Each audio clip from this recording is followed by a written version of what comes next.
పప్పులు తీసుకోవడం వల్ల చీమ్ పడుతుందా తెలుసుకుందాం. డైటీషియన్ భాగ్యరేఖ. సర్జరీ అయిన పేషెంట్స్కి ఆర్ఎల్స్ డెలివరీ అయిన వాళ్ళకి మైనస్ స్టిచెస్ పడిన పేషెంట్స్కి దాల్స్ తీసుకోమని చెప్పినప్పుడు వెంటనే వాళ్ళు అడిగే ప్రశ్న ఏంటంటే, మేడం పప్పుల కారణంగా చీమ్ పడుతుంది, మీరేంటి పప్పులు తీసుకోమని చెప్తున్నారు అని అంటారు. ఫస్ట్ థింగ్ ఏంటంటే, అసలు పప్పు కారణంగా చీమ్ అనేది పట్టదు.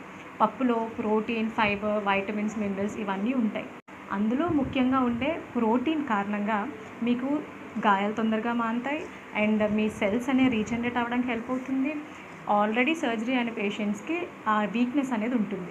సో ఈ వీక్నెస్ ఇవన్నీ తగ్గించి ఇమ్యూనిటీని పెంచడానికి ఈ పప్పులు అనేవి హెల్ప్ చేస్తాయి. పప్పుల కారణంగా చీమ్ అనేది పట్టదు.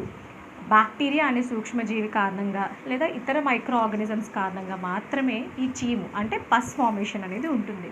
సో దాల్స్కి అండ్ అలానే ఈ చీమ్కి ఎలాంటి సంబంధం లేదు. సో హ్యాపీగా మీరు మీ డైట్లో పప్పు తీసుకోవచ్చు. Thank you.